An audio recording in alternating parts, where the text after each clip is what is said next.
Matthew Staver, founder and chairman of Liberty Counsel, a legal group representing Kim Davis. Mr. Staver, there's no victory here. There's no path to victory. I mean, how do you understand the end game here?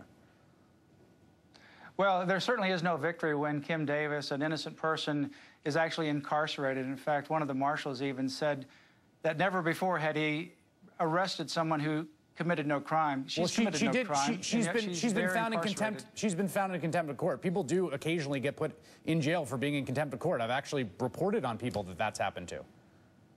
You know, as far as the end game is concerned, that's going to be in part up to the judge, but it's also going to be in part up to the appellate court because there's so much due process has been violated in this case.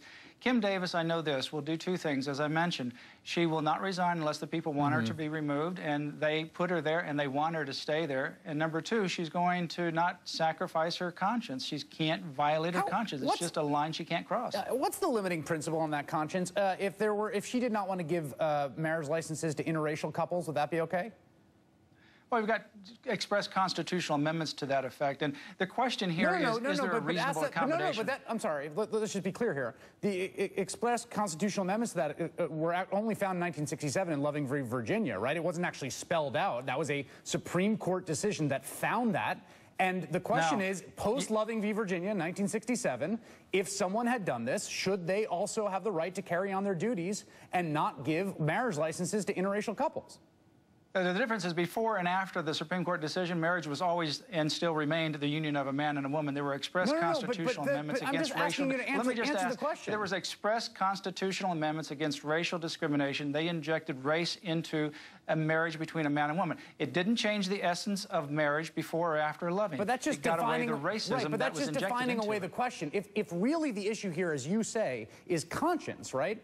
Then that sort of jurisprudential argument doesn't seem to me to apply. I mean, the question is, what does her Christian conscience tell her? If someone's Christian conscience did not allow them to, for instance, issue divorce certificates, I mean, Jesus himself condemned divorce, let's be clear, should they be able to do that?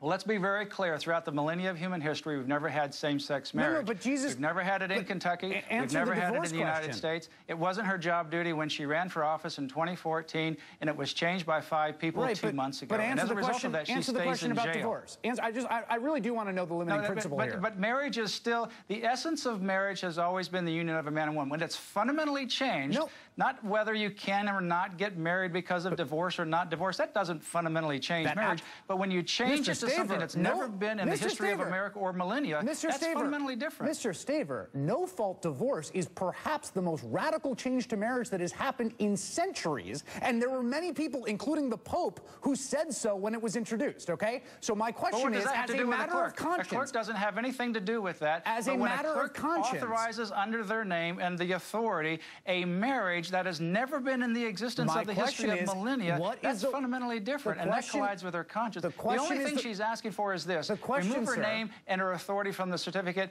and she can file it, she can issue it. That's a simple accommodation for conscience, and that's very easy to do. Let me ask you this. How is your organization doing in terms of fundraising right now? Why don't you ask that question of the ACLU? Well, they're not standing in front of me, but I'd be happy to. I think they did quite well. But you've never asked that question of the ACLU, have you? How are you doing? Why don't you ask that to the ACLU when they represent their people? Why don't you ask that of the people who represented O.J. Simpson, wherever they were getting their money? That is absolutely irrelevant to the issue. The issue here is what you don't want to address. The issue here is accommodate her conscience and religious freedom. It's very easy to do. You may not want to address that, but that's the simple issue here. Mr. Staver, there are allies of yours who have been talking to reporters saying that they think you are taking Kim Davis for a ride and basically raising money off her plight. So I'm just asking you the question. How are you doing on fundraising this week? Anyone who asks that question does not know Kim Davis. Kim Davis has a strong conviction and conscience.